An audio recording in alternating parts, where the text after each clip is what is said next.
Muy bien, muchas gracias. Voy a abrir, voy a abrir yo. Estamos Josefa Ros Velasco, que es contratada postdoctoral del Departamento de Filosofía y Sociedad en la Complutense,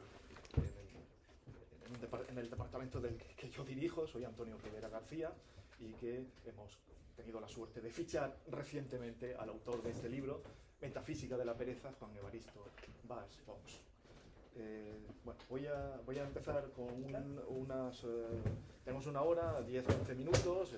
Tengo muchísimas cosas que decir de este libro que le he demostrado a Juan Evaristo, que lo he leído con mucha pasión. O sea, pereza no es lo contrario de desapasionamiento, todo lo contrario, creo. Se puede hablar de la pereza con mucha pasión. Y bueno, voy a decir algunas cosas y luego ya le daré la palabra a Josefa y por último hablará quien debe hablar realmente hoy, que es Juan Evaristo.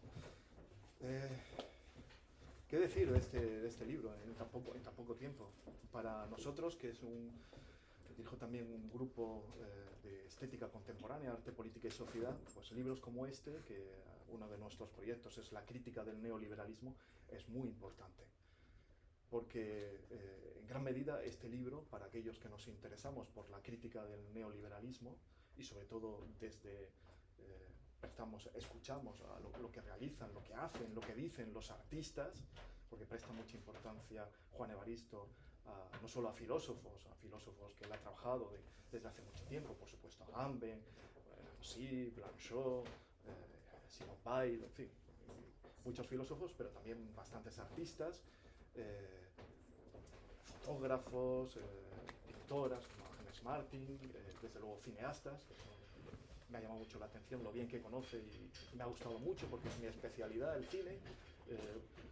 Las referencias a Antonioni, a los vagabundeos perezosos de Jean Mougot, el personaje que interpreta en la noche Jean Mougot, o la maravillosa película El retrato de una perezosa de Chantal Akerman, que esa mini película tan fascinante. Bueno, pues en primer lugar quisiera decir que es un libro de filosofía, pero al mismo tiempo es también un libro de literatura. Está muy bien escrito y ahí se nota, no es un... El título es muy... La palabra metafísica es muy pesada, pero el libro se nota que es un libro de alguien que podría escribir perfectamente una novela. Es un ensayo con un gran estilo, yo lo he disfrutado mucho, su lectura. Es un libro serio, pero al mismo tiempo literario y festivo. Termina con un capítulo dedicado a la fiesta. Es un libro festivo, pero que no quita que sea muy serio, porque trata, como he dicho antes, pues el gran tema de nuestro tiempo, que es la crítica del neoliberalismo. Bueno, ahora no voy a decir, ¿no?, qué es lo que me parece a mí que es el neoliberalismo, ¿no? Pero, en cierto modo, todos sabemos, ¿no?, que el neoliberalismo implica competitividad, casi hipercompetitividad. El principio de la eficacia lo lleva hasta las máximas consecuencias. En principio el neoliberalismo nos engañó, ¿no? Nos dijo, nunca más seríamos como el Charlotte de tiempos modernos, nunca más. O sea, lo que nos vino a prometer es esto, porque a partir de ahora todos seremos empresarios, no seremos como estos trabajadores esclavizados en las fábricas fordistas. Esto es lo que seremos empresarios de nosotros mismos, seremos por fin libres, emancipados, eso sí, también responsables, muy responsables, pero ya no seremos ese sujeto esclavo. Pero bueno, sabemos que ha sucedido todo lo contrario, ¿no? Ha sucedido todo lo contrario. Nunca nuestro tiempo ha estado más ocupado, por lo menos este sujeto neoliberal, este empresario de sí mismo, o yo qué sé, como capital humano, también es el hombre evaluado, homo debitus, se le llama de muchas maneras, ¿no? Este sujeto pues es un hombre que no tiene un segundo que perder. Y como dice insistentemente Juan Evaristo en su libro, este es un tiempo en el que se caracteriza por la ubicuidad del trabajo. Trabajamos a todas horas, hasta cuando dormimos trabajamos. Dormimos de pie, esto es una metáfora, obviamente, dormimos tumbados. Constantemente utiliza estas metáforas de lo tumbado y estar de pie. Pero en el fondo dormimos de pie, porque se trata de dormir para luego tener más energía para empezar al día siguiente pues con a luchar por ser más competitivo, etc. Todos los momentos de ocio en el fondo ya no son de ocio, porque están subordinados al servicio del resto de la existencia, que es el trabajo. Bueno, esto está muy presente en Juan Evaristo, obviamente en el contexto de la sociedad de control, que como ya sabemos, ¿no? El control ya no nos controlan, como decía Foucault, ¿no? En la sociedad disciplinaria dentro de unas instituciones de encierro. Ahora el control no es una cuestión de espacio, es una cuestión de tiempo. Nos controlan a todas horas y en todas partes. Bueno, en este contexto, es en este contexto de hipercompetitividad, y que al mismo tiempo, en fin, no lo he dicho, pero también lo sabemos, la consecuencia además es el fin de la política, el ocaso de la política, tal como la hemos concebido durante mucho tiempo, como una actividad relacional, porque el mundo neoliberal es un mundo individualizado, egoísta, en fin, egocéntrico, al mismo tiempo narcisista. O sea, son las dos caras de este mundo neoliberal. Por un lado es narcisista, pero por otro lado se ensalza un gran valor tradicional, el valor de la responsabilidad. Pero pierde las actividades que son relacionales, las actividades que tienen que ver con la relación con el otro. Y desde luego la política, también el arte, como ahora diré, pero desde luego la política. Y desde luego, pues la política deja de ser lo que siempre ha sido, ¿no? Desde los griegos, una actividad ociosa, una actividad no productiva, una actividad no sometida a este tiempo burgués.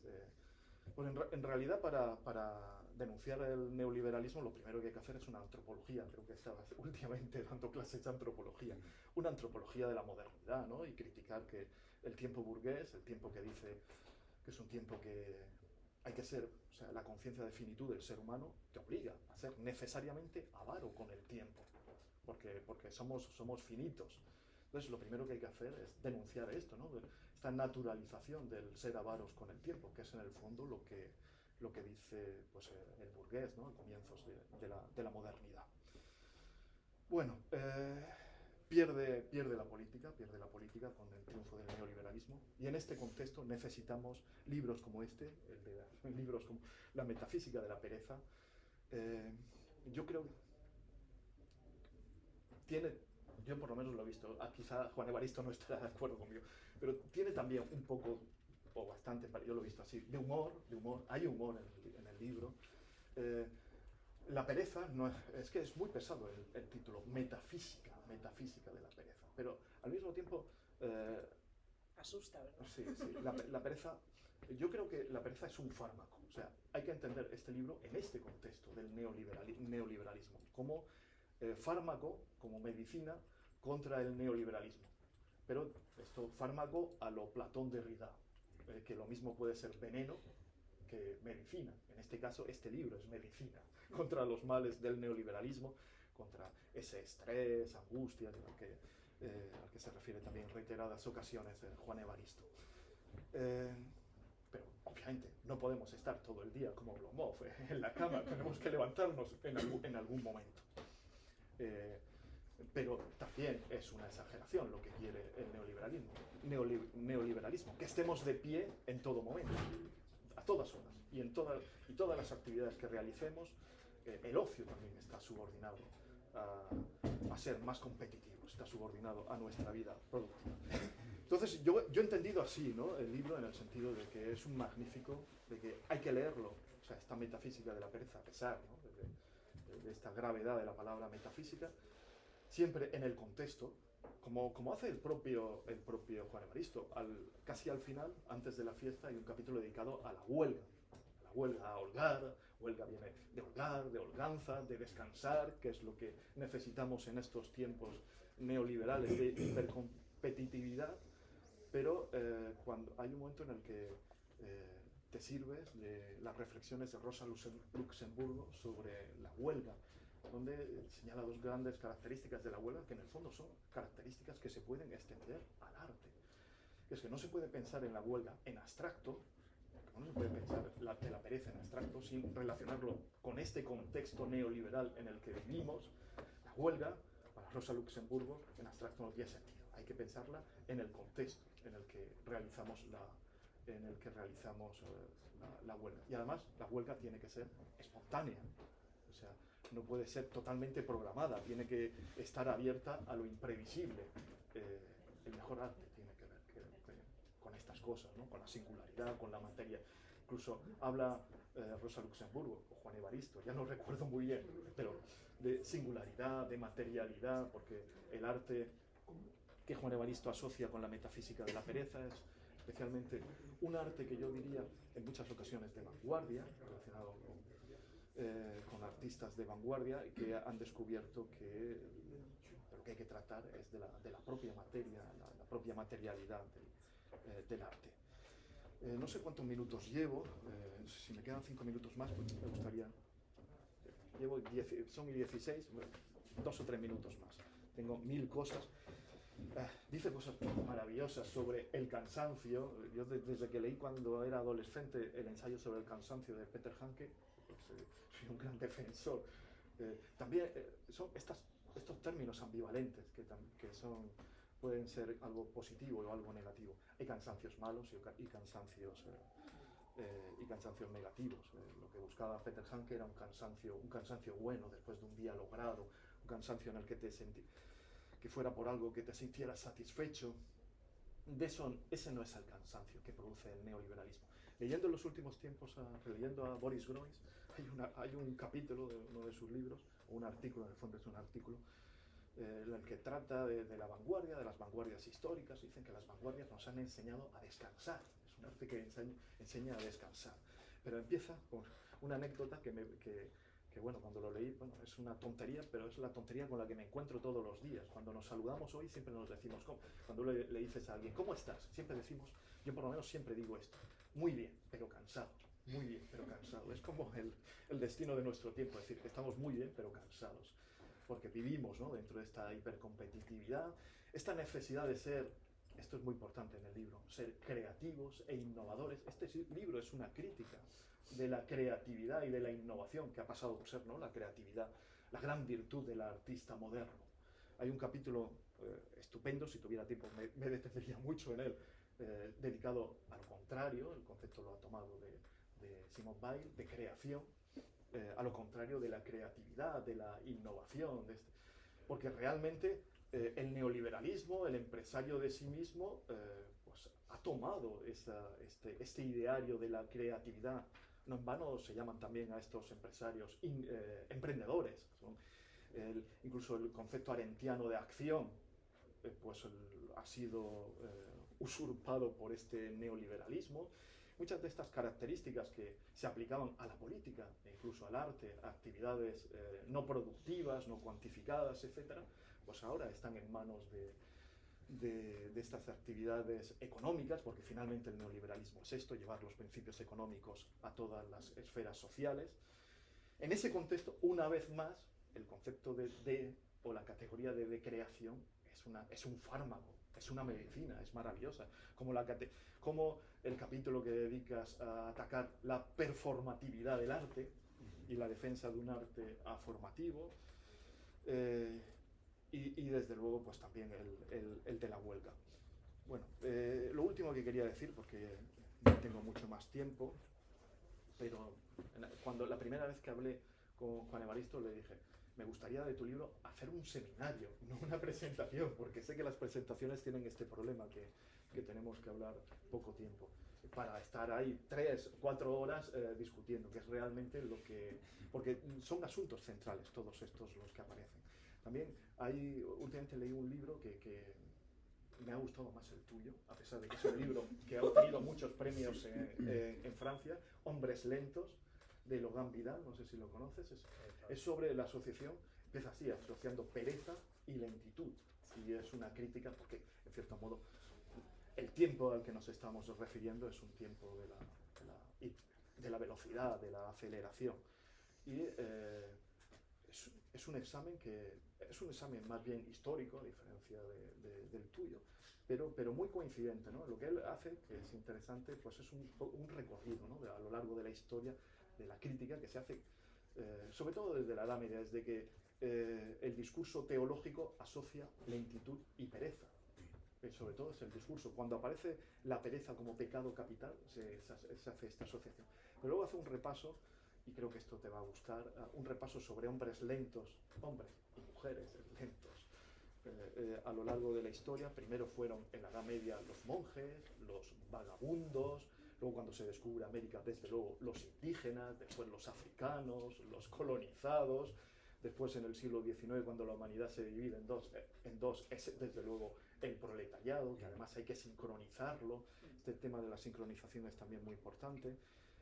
Y acaba sobre todo subrayando que hoy en nuestro tiempo los hombres más lentos, más perezosos, más prescindibles tienen que ver con los migrantes, con los exiliados, con los que no se encuentran en casa. Hay un capítulo muy bello en tu libro sobre las casas de Juan Evaristo, ¿no? Sí. Aunque eso queda en la ambigüedad. Yo creo que son tus casas, Juan Evaristo, pero no queda claro. Pero yo creo que son tuyas, no lo sé. Bueno, es un libro.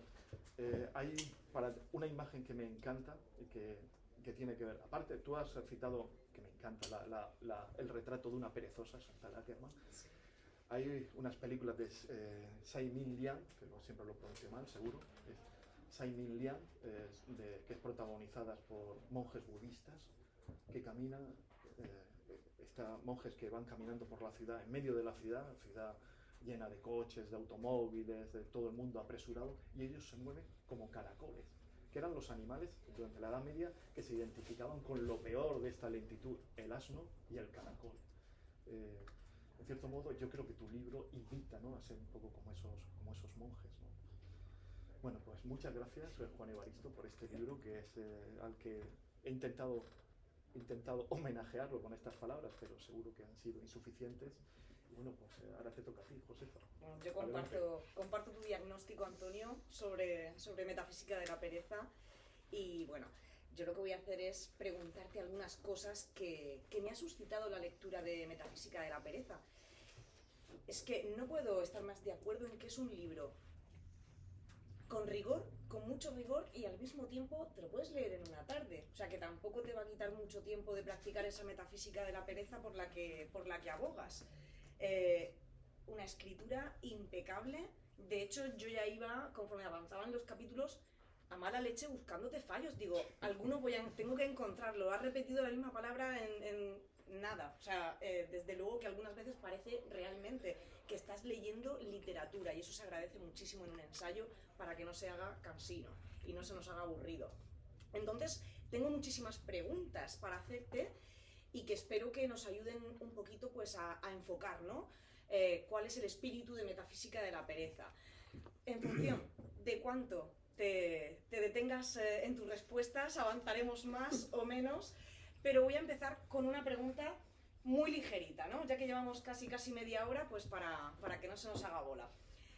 Yo quiero saber, porque ya conozco el por qué has escrito Metafísica de la pereza, y Antonio le ha dicho muy bien por qué hace falta un libro como Metafísica de la pereza en estos tiempos.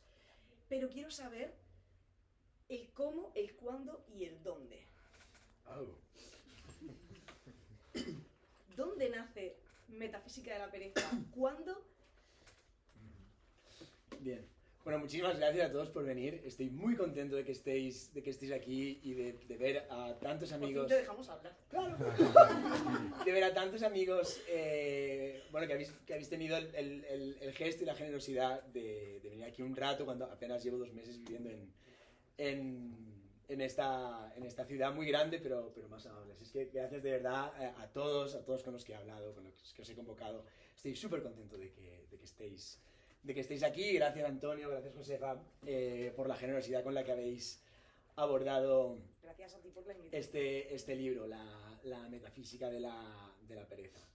Entonces, bueno, a propósito de esta pregunta, del cómo, el cuándo y el dónde, voy a empezar por la parte más sencilla, no sé si es la más interesante, aunque me veo obligada a hacer una nota a propósito del por qué. Cuando yo decidí empezar a hacer este librito, la metafísica de la pereza, bueno, como que mis amigos como que se reían de mí bastante, porque, bueno, yo soy una persona como todas vosotras, creo, ojalá alguna se libere, absolutamente adicta al trabajo, gustosa de la autoexplotación. Yo no duermo de pie, pero como de pie, que es incluso mucho mejor. Y entonces decían, bueno, pero Juan, tú vas a hacer una metafísica de la pereza. Entonces, esta risa de, venga, hombre, pero si eres el menos indicado, ¿qué sentido tiene? Menuda contradicción, etc. Y yo creo que hay al menos dos formas de responder a esto y luego eso justificará las otras preguntas. Creo que la primera es porque nada le interesa más a el esclavo que la libertad. Nada le interesa más a aquel que vive entre rejas que el mundo que hay al otro lado de ellas. Y de algún modo la única persona que puede escribir sobre la pereza sin que la pereza sea un privilegio, es decir, sin que la pereza de uno suponga el trabajo de otros, es justamente el explotado. En ese sentido, creo que es un libro, creo que es un libro que se escribe desde la contradicción y como una vindicación de la contradicción, y en ese sentido, y esto me parece crucial, es un libro sin autoridad, porque quien habla es un enfermo, no un médico. Es decir, quien habla es alguien que está atravesado por los mismos malestares contemporáneos, que quiere entender o que al menos quiere escuchar. Søren Kierkegaard, bueno, que es un autor muy querido por mí, decía que él siempre escribía sin autoridad y por eso como que multiplicaba los seudónimos y empleaba toda una serie de estrategias para mostrar que sus libros eran de todo menos palabra filosófica, eran de todo menos dogma, etcétera, etcétera. Del mismo modo querría yo escribir la metafísica de la pereza, sin autoridad, precisamente porque, como decía, hablo desde quien no comprende, hablo de algo de lo que no sé, pero que deseo, y aquí el desear salir de una vida absolutamente asediada por el estrés y la exhaustividad del deseo, ese deseo, el deseo de salir de ahí, tiene, me parece, como decía Verónica Gago, un potencial cognitivo. Safo tiene un verso glorioso que dice deseo y después busco. Me gustaría que el libro se sostuviera justamente en eso, en esa voluntad de cambiar, en ese deseo de otra cosa distinta de la que tenemos, aunque no sepamos cuál. O como decían en el 68, yo quiero ser realista, es decir, exigir lo imposible. Entonces, la escritura del libro está muy marcada por esta enfermedad, por eso que Goncharov llamaba el mal del ímpetu, es decir, por no poder parar. El libro creo que empezó a escribirse en Barcelona en mayo de 2021, se concibió como tal. Parece que está hablando de mi hijo, o de mi hija, o de mi hija. Bueno, en fin, no te concebimos cuando conocí. Bueno, en fin, justo al salir de la pandemia. Es tu droga, yo lo he llamado tu droga. Sí, yo llevaba tiempo como coqueteando con hacer algo así como una filosofía de las vacaciones. Había leído bastante a Agamben antes de que se convirtiera en un glorioso fascista y entonces me interesaba mucho su concepto de inoperancia y ya iba coqueteando, pues que si leyendo a Ávila Matas por aquí, que si viendo a Ackerman por allá, etcétera, etcétera, ¿no? Como que esto era como mi droga, ese cigarrillo o ese tirito que alguien hace entre hora y hora del horario infernal de trabajo en una jornada de cocina o así. Entonces empezó a escribirse en Barcelona en mayo de 2021. Siguió escribiéndose en Burdeos, porque yo pasé allí unos meses haciendo una estancia. Luego siguió escribiéndose de vuelta en Barcelona, pero también en Alicante. Pero luego empezó a hacer una traducción de la biografía de Kierkegaard, entonces se escribió en Copenhague un poco y acabó escribiéndose en Nueva York. El punto y final, el capítulo sobre las fiestas, no sé si fue como a finales de noviembre de 2021 en Nueva York. Y el libro salió publicado en marzo del año pasado y ahora cumple un año. Y ahora yo ya no vivo ni en Nueva York, ni en Alicante, ni en Copenhague, ni en Bruselas, ni siquiera en Barcelona, vivo en Madrid, no sé exactamente muy bien por qué. Ah, claro que lo sé, por el trabajo, no por otra cosa, porque he ganado una plaza de trabajo, entonces me he tenido que venir aquí. Y así ha sido la escritura del libro, una escritura nómada, y una escritura que, pese a este itinerario tan, bueno, aparentemente como atractivo, nada de secuestrarse por la espectacularidad del mismo. Al final, los académicos, muchos de aquí lo sois y lo sabéis, somos trabajadores que desde el principio tenemos que aceptar no solo nuestra precariedad, sino sobre todo nuestro nomadismo, e ir allá donde, bueno, donde mejor paguen nuestro trabajo o donde lo paguen a secas. Si acaso lo pagan, o en fin, bueno, donde vamos a tener un poco de capital simbólico, arañar una firma, arañar una línea del currículum. y por eso tiene esta peripecia en su composición. Y a través del cómo, a mí hay una cuestión, y digo esto y ya paso a la siguiente pregunta, bueno, o sea, más allá como de la comidilla morbosa de mi vida personal, que creo que no le interesa a absolutamente a nadie. A mí me interesa mucho. Ay. O sea, bueno, trato de vincularlo con cuestiones que están íntimamente vinculadas con el término. Una cuestión de la que uno se da cuenta cuando empieza, digamos, a hurgar en el imaginario de la pereza, que es lo que yo trato de hacer en el libro, es decir, construir un imaginario de la pereza allá donde somos incapaces de pensar una vida gobernada por el capital. Yo entiendo que hay una salida que es estética, que pasa por reorganizar los horizontes de lo posible a través de un trabajo de la imaginación, revisando la biblioteca que tenemos. Entonces, una de las cosas que uno encuentra cuando trata de armar un imaginario de la pereza es que la mayoría de ilustres perezosos son hombres, es decir, es Juan Carlos Onetti, es Oblomov, es Monsieur Teste, es Bartleby, por supuesto, si vais a las películas de Romer, que están llenas de vagos, son todos señoros gustosos de hincarle el diente a muchachas 15 años menores que ellos. Bueno, y Romer, esta especie de seducción cristiana que tanto nos gusta. Están llenos de hombres. Y a mí que la pereza estuviera capturada por esa idea de la masculinidad, en algún sentido me parecía sospechoso, porque entendía que pese a las profundas e interesantísimas vindicaciones intelectuales que hicieran, la condición de posibilidad de esa pereza era el trabajo. Es decir, para que ese señor estuviera tumbado en la cama o sentado escribiendo, había otros cuerpos que estaban trabajando. Así concebida, entiendo que la pereza no es ni una disidencia, no es ni un antídoto, no es ni siquiera una Coca-Cola, sino es poco más que un privilegio y, por tanto, sigue estando capturada dentro de la lógica que pretendería evitar, que es la lógica del capitalismo, de la que tenemos muchísimas imágenes perezosas, toda vez que vemos yates, spas, saunas, etcétera, etcétera, etcétera. Creo que Miguel Ángel Hernández, en passant, en su libro El don de la siesta, explicaba o sea, señalaba que, uy, qué curioso, todos los perezosos son hombres, fíjate por dónde. Entonces, a propósito del cómo, yo pensé, ¿podría ser capaz de alguna forma de, como se dice ahora, así un poco woke, de politizar la bibliografía y pensar en no perezosos, sino perezosas?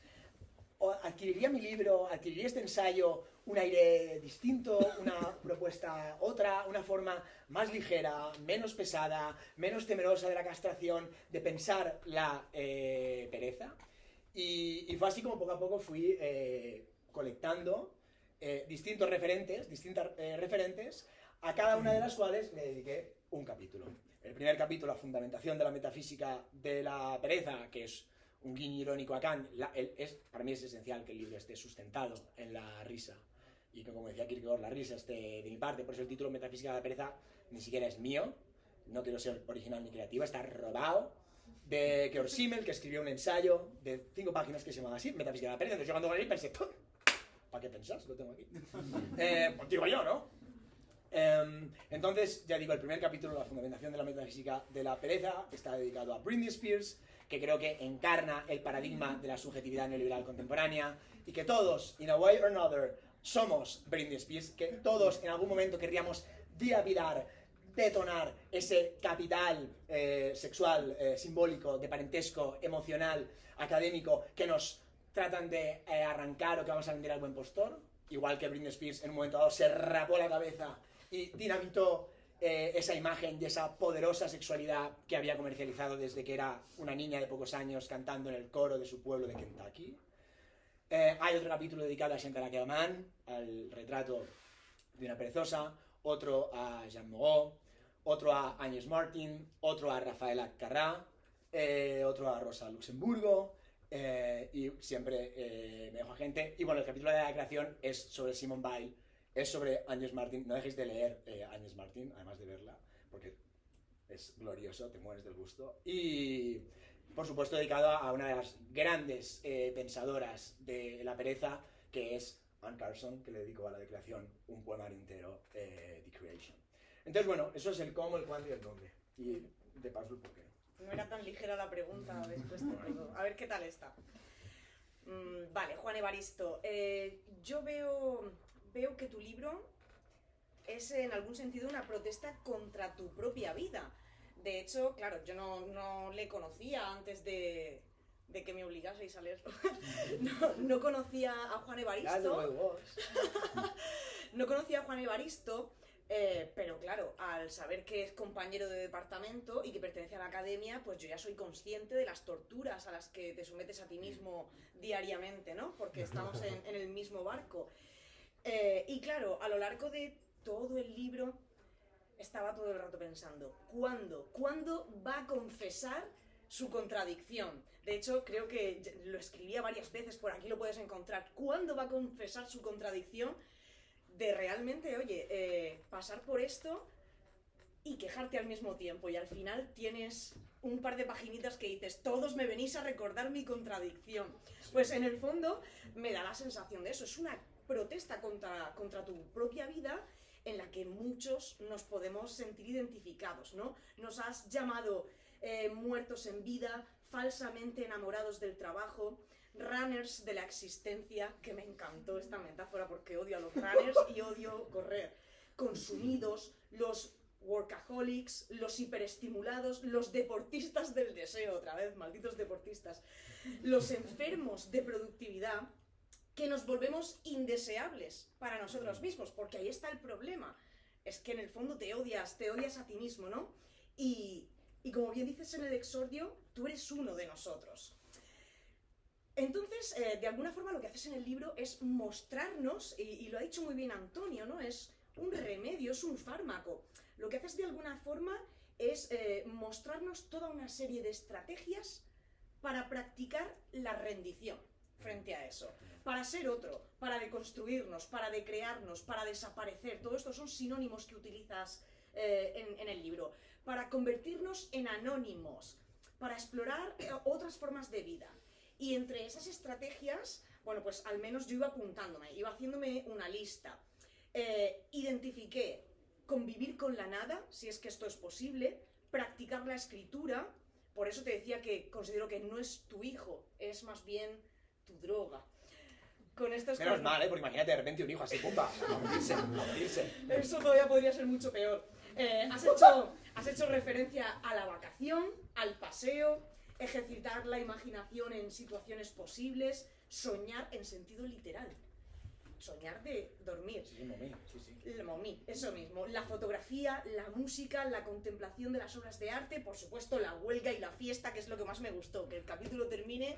Además, me estaba pillando el capítulo de la fiesta en sábado y dije, ahora sí, Juan Evaristo me acaba de legitimar a que me haga una botella de vino. Y ahí me sentí menos culpable, porque ese es uno de los problemas que tenemos, ¿no? Con Rafael Acarrá. Sí, qué fantástica esta fiesta. Bueno, pues ahí me sentí un poco aliviada, ¿no? De esa carga que además es que si no estás haciendo lo que tienes que hacer, te sientes mal.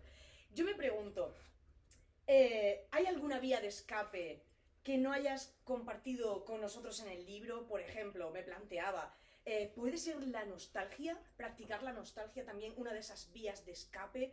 Por supuesto, seguro que el consumo de drogas. ¿Cómo se deconstruye Juan Evaristo? Ah, pero espérate, esta pregunta se sigue lo otro. Esta es para ti, sí. Vale, bueno. Sí, muchas. ¿Cuáles de varias... estos remedios pones en práctica y hay alguno que no nos has contado? Sí, yo creo que hay una cosa como que aquí me importa mucho, esto es como muy importante de este libro, porque cuando uno va a leer, y lo sabéis, etcétera, bueno, pues diagnósticos críticos de nuestro tiempo, ontologías del presente, críticas al capitalismo, que es un ogro que escupe fuego y va a comernos por la noche, bueno, en fin, todo esto suele haber, me parece, un aire viciado profundamente decadentista. Esto está muy mal, hemos perdido esto, ya no nos queda lo otro, ya no somos así, ya no somos asá, etc. Yo soy un enemigo festivo del decadentismo. Creo que en el decadentismo hay una profunda afirmación conservadora de un pasado mítico que aparentemente fue mejor y que hemos olvidado y que por tanto de un modo u otro tenemos que ir hacia atrás, como por ejemplo, pues no, pues hemos de abandonar las tecnologías y entonces, pues, ir allá los burros.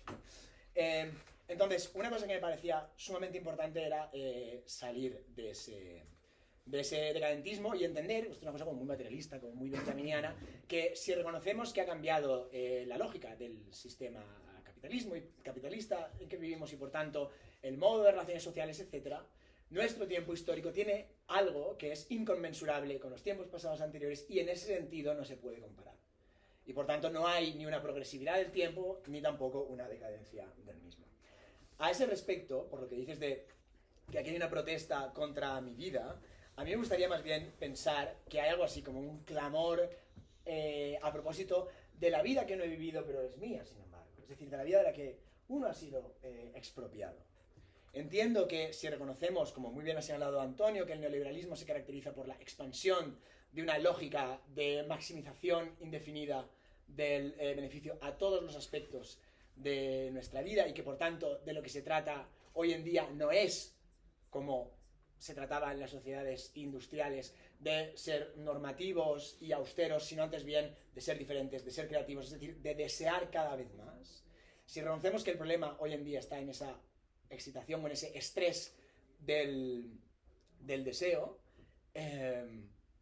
claro, toda nuestra vida se convierte en una especie de fábrica al aire libre o, como Eduard Espluga decía, en una especie de jaula de purpurina. Porque no hay aspecto de nuestra vida, ni la relación con nosotros, ni la relación con la familia, ni la relación con nuestros amigos, ni la relación con nuestros amantes, que no esté contaminada por ese imperativo de competitividad, por ese esfuerzo de sacar siempre un plus, que en este caso es un plus de goce, del otro. Toda esta parafernalia es el síndrome del FOMO, el Fear of Missing Out, ¿no? Cuando uno dice, bueno, podría haber estado ahora en la Cineteca en vez de escuchar el rollo uno piensa que no ha invertido bien su tiempo porque no ha obtenido tanto placer como podría y por tanto, en ese sentido, pues se siente fracasado, etc. Yo estoy sometido a esa lógica, lo he estado durante mucho tiempo y esta lógica lo que lleva es algo así como una especie de optimismo cruel, como decía Loren Berland, es decir, uno se mantiene mucho tiempo sostenido a una vida que no funciona, que es miserable, que es dolorosa, que rompe y fragiliza los vínculos, alentado por la fantasía de una vida mejor que nunca llega porque justamente es una fantasía. Quiero pensar que la metafísica de la pereza es esa afirmación de la vida que no tenemos, que nos han quitado, pero que queremos porque reconocemos que es nuestra. Y en ese sentido, tenía mucho interés en que fuera un libro jovial, divertido, irónico, que si tenía furia, que fuera, como dice Baldner, una furia alegre. Eso me parecía como muy esencial y como, bueno, por estas cosas de cocina, al principio tenía como muchas dudas del tono que adoptar, porque no quería que fuera un libro decadentista, no quería que fuera un libro temeroso de la castración, no quería que fuera un libro pesado, antes bien quería que fuera un libro que se elevara, que se fuera de aquí para allá, que fluyera, etc. Entonces, antes que la protesta contra mi vida, que in a way podría serlo, contra lo que mi currículum dice que es mi vida, sí que es un clamor o una exigencia de esa vida que no tengo, pero que es mía, porque es mía, porque me la han quitado, pero es mía, aunque no sé en qué consiste, pero sin embargo la quiero reclamar como mía. Digo dos cosas más, igual abrimos el turno de preguntas para que hablemos todos y tal, pues son menos cuarto, nos quieren echar ahora a las 8, entonces... hay muchas prácticas inoperantes que no están en este libro. Creo que era interesante que el libro no tuviera un afán exhaustivo, es decir, que fuera evocador, como una brisilla de aire que te pasa así por el lado. Creo que era una forma de quitarle pesadez. Podría haber habido un capítulo entero sobre la distracción, podría haber habido un capítulo entero sobre el scrolling, podría haber habido un capítulo más detenido sobre el paseo, o sea, hay un capítulo sobre la vacación, que habla sobre Jean Moreau, que habla sobre Vivian Mayer, por ejemplo, como Grandes Paseantes sobre Virginia Woolf, pero podría haber habido un libro más marcado sobre ello, podría haber habido un capítulo único y ojalá algún día sobre la cama, o un capítulo sobre la bañera. Bueno, no los hay, pues porque la vida es corta. Y además, no quería hacer un tocho así, tal. No los hay, podría haberlo sabido. Y lo último, a propósito de... ¿Cuál es tu remedio? ¿Qué remedio? El que tú te aplicas. Remedio ninguno, el nada. El arte me parece a mí, ¿eh? El arte te parece a ti. Sí, el capítulo que habla sobre cómo la contemplación de las obras de arte realmente es lo que te ayuda a recrearte. A mí me dio la sensación de que era muy personal. I don't know, no lo sé. Hay una obra de teatro muy buena Me vais a disculpar porque no me acuerdo del nombre, pero lo vais a poder buscar muy bien, porque se llama Pool No Water, como piscina sin agua, Pool No Water. Y bueno, básicamente habla de un grupo de artistas como muy jóvenes, pero así como muy visionarios, performáticos, muy así de avant-garde, whatever, y un día uno de ellos pues se creyó Yves Klein y quería hacer un salto al vacío. Y entonces saltó a una piscina que no tenía agua. Esa era su gran obra de arte. ¿Qué pasó? Hombre, obviamente se murió, se reventó contra el suelo de la piscina. Creo que eso es una muy buena forma de pensar el arte. Creo que el arte no viene a salvarnos de nada. Creo que el arte... Me gustaría pensar que el arte está desprovisto de cualquier suerte de teología en ese respecto. Por supuesto, es profundamente discutible. Bueno, es lo que yo trato de proponer ahí. Pero a veces en el arte oímos con más estridencia que en otros sitios la voz de una alternativa. Eso me parece importante. Creo que la pereza es una forma de deseo. Creo que la pereza puede traer una forma de afectividad, otra que la de la competitividad. Y en ese sentido, la pereza no es un deseo de sí mismo, que es, ¿no?, la definición por antonomasia del narcisismo, y podemos decir una cierta lógica neoliberal, cuanto un deseo de alteridad. No es un deseo de aspirar a nada, sino de respirar, es decir, de qué hacer para que esta vida que tengo pueda repetirse. Y en ese sentido es un deseo de alteridad. ¿Hay otro mundo posible? ¿Hay vida más allá de todo esto? ¿Se puede ser de otra forma? Creo que a veces en el arte esta posibilidad otra clama con más fuerza que en otros lugares. Pero también viajando, conociendo a otras personas, etcétera, etcétera, etcétera. Creo que ahí hay algo interesante. Desde el punto de vista de la estética, lo que más me ha gustado ha sido precisamente eso, ¿no? Sí. Que no utilizas las palabras, pero exactamente estas que voy a decirte, dejar ser, y que, perdón por la palabra alemana, pero suena la Gelassenheit esta de los místicos, dejar Claro, ser, sí. ¿no? Dejar ser. O sea, pereza, dejar ser que... Sí, el abandonamiento, sí, se traduce, ¿no? Abandonarte, eso, sí, abandonarte y dejar ser y que te penetren los demás, Sí. el otro y lo otro. Que Eso- me penetren eso- los demás y lo otro. Eso es lo mejor arte. El arte más interesante es Sí. el que empieza así, con el dejarse. Sí, totalmente de acuerdo. Sí, bueno, como Y experiencia en de cierto modo, pues en tu libro he visto constantemente, ¿no?, que iba en esta línea, ¿no?, de dejarse, ¿no?, cómo abrirse, o sea, todo el rato, a pesar, ¿no?, de puede parecer, ¿no?, la pereza. A veces se identifica el perezoso con el egoísta. Es todo lo contrario. O sea, esta pereza es lo que permite entablar de nuevo relaciones con el otro y escucharlo ya de una vez. O sea, Justamente. escuchar. Sí. Sí, de hecho, Sarah Ahmed decía en su último libro, y no solo, que la escucha, que el oído, es algo así como una virtud feminista, ¿no? Oír lo que todavía no ha sido oído, oír lo que todavía no se ha podido oír o no se ha dejado oír. Me gustaría que la pereza tuviera que ver como con esta apertura. Y vamos a aplicar con el ejemplo y vamos a escuchar a alguien más que a nosotros. Entonces, si tenéis cualquier pregunta, comentario, valoración, pues sois más que bienvenidos. Sí.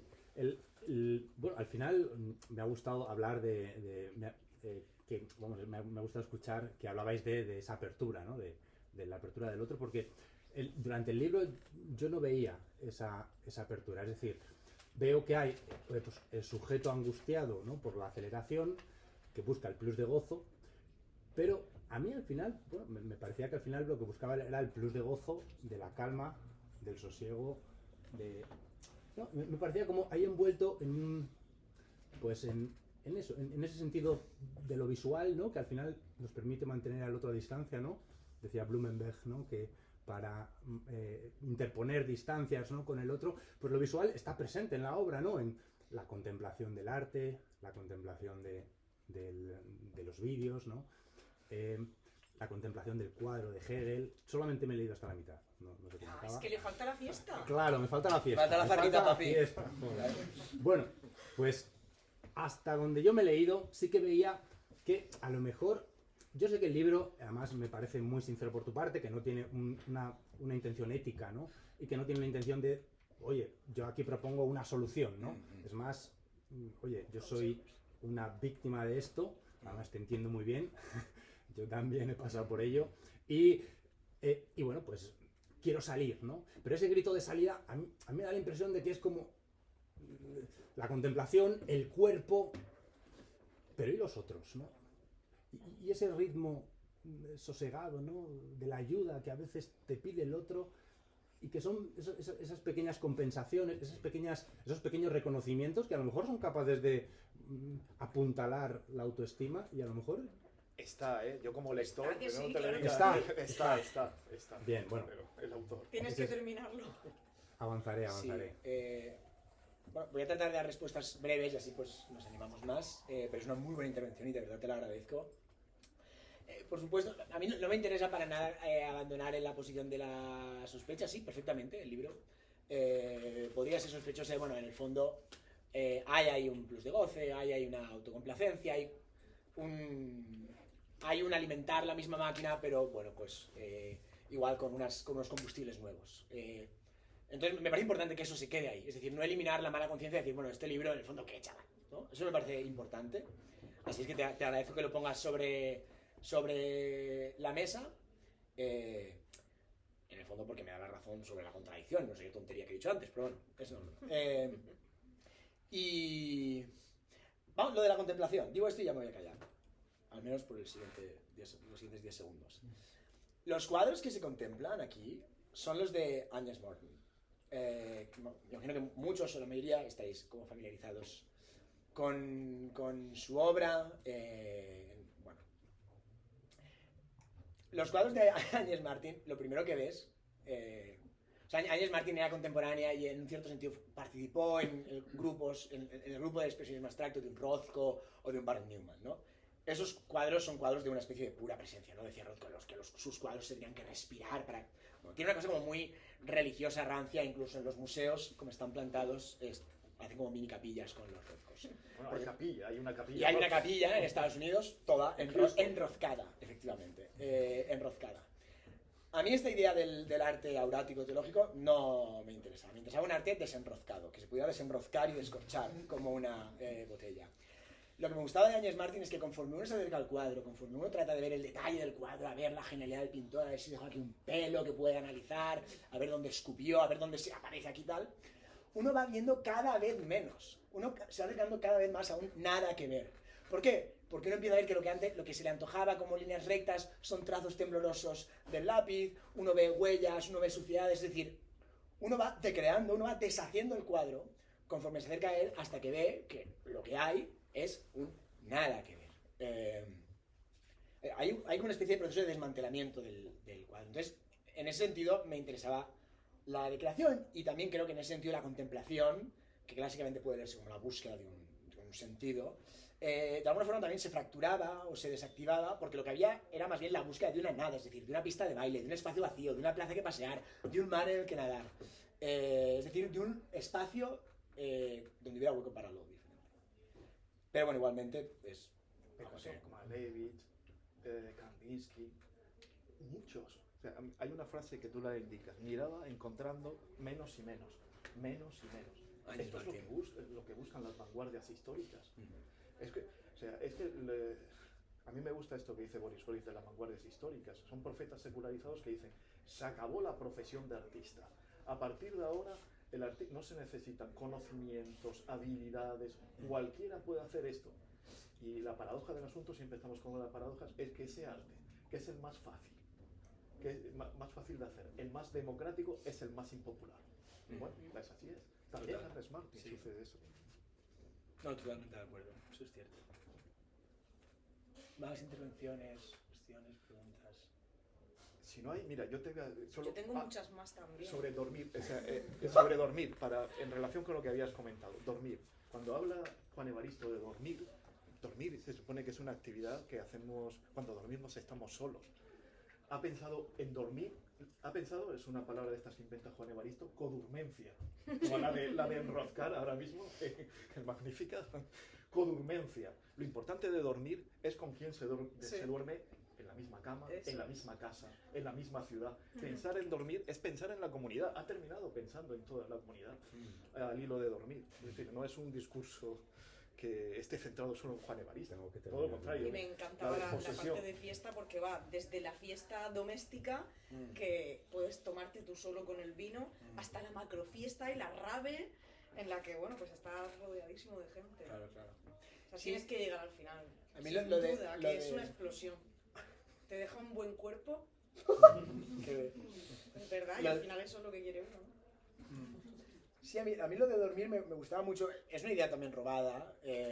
No, la codurmencia, ese esbirro, ese monstruo, lo hice yo. Es una idea de Jonathan Crary en 24/7. Jonathan Crary, bueno, explica que uno de los límites que todavía no ha superado el capitalismo es el sueño y por tanto puede hacerse una cierta historia cultural del capitalismo viendo los modos en los que ha tratado de poco a poco ir sobrepasando ese límite, pues sea con pastillitas, sea con el iluminado eléctrico, sea con alarmas, sea capitalizando el sueño con las tecnologías del well-being, las máquinas de hacer siesta, etcétera, etcétera. Esto es importante porque el neoliberalismo, digamos, genera o instituye siempre relaciones de competencia, de competitividad y de superación. Dice Crary, sin embargo, el sueño cuando uno duerme es el momento en el que uno es más vulnerable que nunca. Es decir, uno duerme y uno de alguna forma desaparece y pueden hacer con él o con ella lo que se quiera. Por tanto, aquellas personas que deciden dormir juntas, y ya digo, no necesariamente compartiendo lecho, sino puede ser a distintos niveles y no necesariamente han de ser seres humanos, pueden también ser seres no humanos, animales, plantas, etc. Aquellos vivientes que deciden dormir juntos generan un vínculo entre ellos marcado por la vulnerabilidad, justamente porque se abandonan al otro y de forma como muy literal. Y bueno, quienes dormís acompañades, que en el fondo somos todos, porque todos estamos durmiendo juntos, lo sabéis. Entonces, eso me parecía interesante para pensar, igual que, si no estoy equivocado, Montaigne habla de una communance, de una comunidad de muertos, que es algo que luego Benjamin rescata también, ¿no? Una comunidad, parece que cifra su honor por cómo se relaciona con los anónimos y no por los monumentos que le pone a los héroes o a los legionarios, como el de aquí de Madrid. Que una comunidad siempre es, ante todo, si la queremos leer no como una sociedad de empresarios, como un conjunto de cuerpos que viven juntos, como una codurmencia, porque es ahí donde se genera un vínculo de vulnerabilidad, es decir, un vínculo que no es de poder o de explotación. Y por eso me interesaba dormir como el simple hecho de dormir, no soñar, que podría ser otra práctica inoperante que tiene una literatura vastísima, obscenamente vasta. Por eso me interesaba dormir. Que también es medio hipócrita, porque es como, porque en vez de escribir sobre dormir, no duermes directamente. Bueno, en fin. Ahí.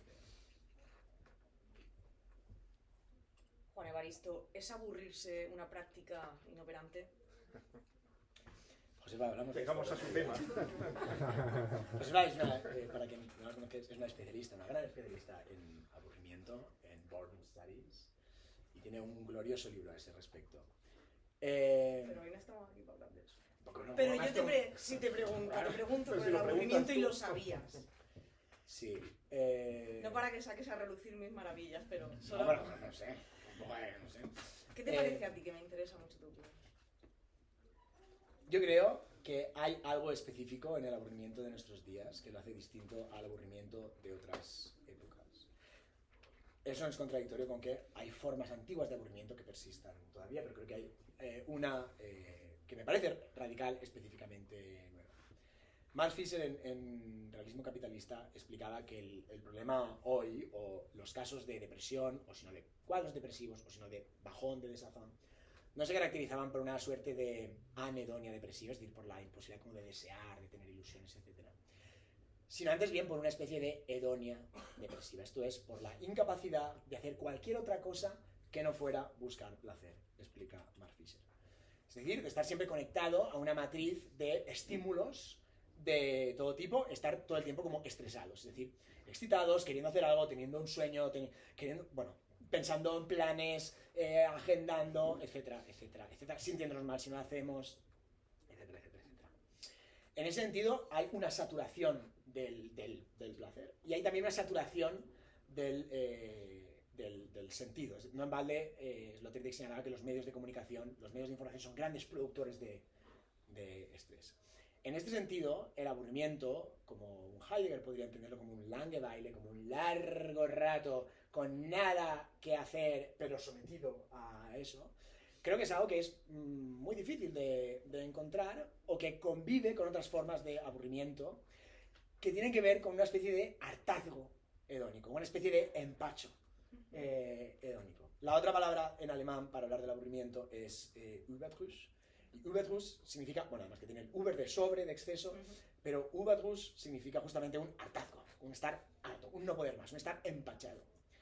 Creo que el aburrimiento hoy tiene esa tesitura, o al menos el aburrimiento específico de nuestros tiempos. Obviamente aquellos que trabajáis en fábricas o en oficinas, etc., tenéis el aburrimiento de las sociedades disciplinarias, es decir, nada que hacer y aquí estoy aguantando en la mesa, ¿no? Es aquello que gloriosamente la Día Rusa cantaba al decir todos los días lo mismo.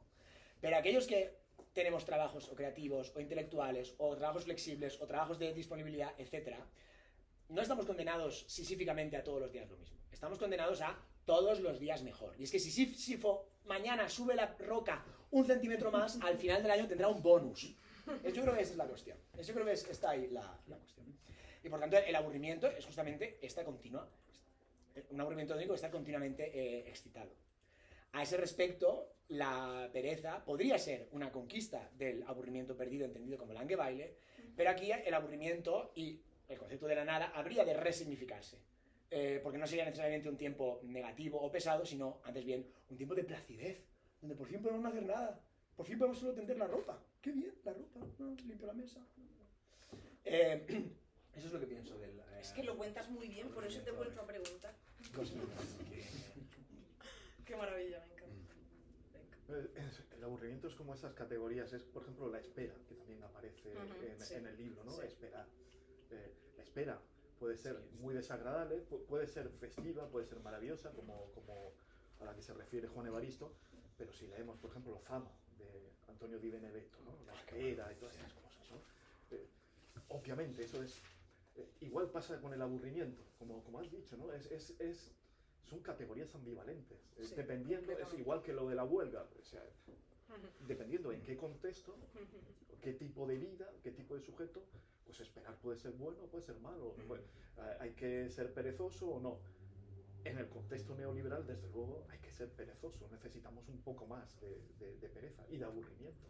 O sea, yo, como reivindico mucho el cine aburrido, me encantó el otro día que vino al departamento John Fujita a hablar del cine capital, me encantó las críticas que hace de Hitchcock, que es el cineasta con el que empieza el cine divertido, porque pone y lo dijo muy bien, pone a trabajar al espectador, o sea, ya no era suficiente que ahora teníamos que trabajar también, o sea, hace películas contando con el trabajo, ahora tenemos que ir también a trabajar, porque queremos esa super excitación enorme. O sea, es que es una maravilla que haya películas aburridas. El cine capital es el cine que ya pone a trabajar al espectador, porque o sea, el capitalismo depende de que no estemos aburridos nunca. O sea, el ensalzar una de las maneras de hacerle daño a este neoliberalismo es defendiendo la pereza, defendiendo el aburrimiento, defendiendo la espera, que es un poco lo que tú haces. En otros contextos no tiene por qué ser bueno la pereza, la espera, el aburrimiento, desde luego que no. Total. Pues Sí, lo que es una maravilla es y tienes que pasar ya La playa. a firmar tu libro. Esto sí que es una maravilla y tienes que pasar a firmar ya, que son 5 y nos van a echar. Bueno, es un libro mediterráneo, ¿no? ¿O no? Ahora no.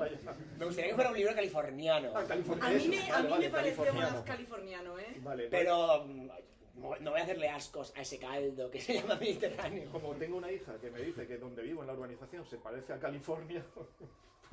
¡Qué imaginación! Yo creo que nada se vivo en un parece a lugar California. Bueno, vale. Pero sí, en el fondo todo se parece. Porque Ese es el problema. alguien dice ahí en el libro que la casa que creo que más disfruto fue la de California, ¿o no?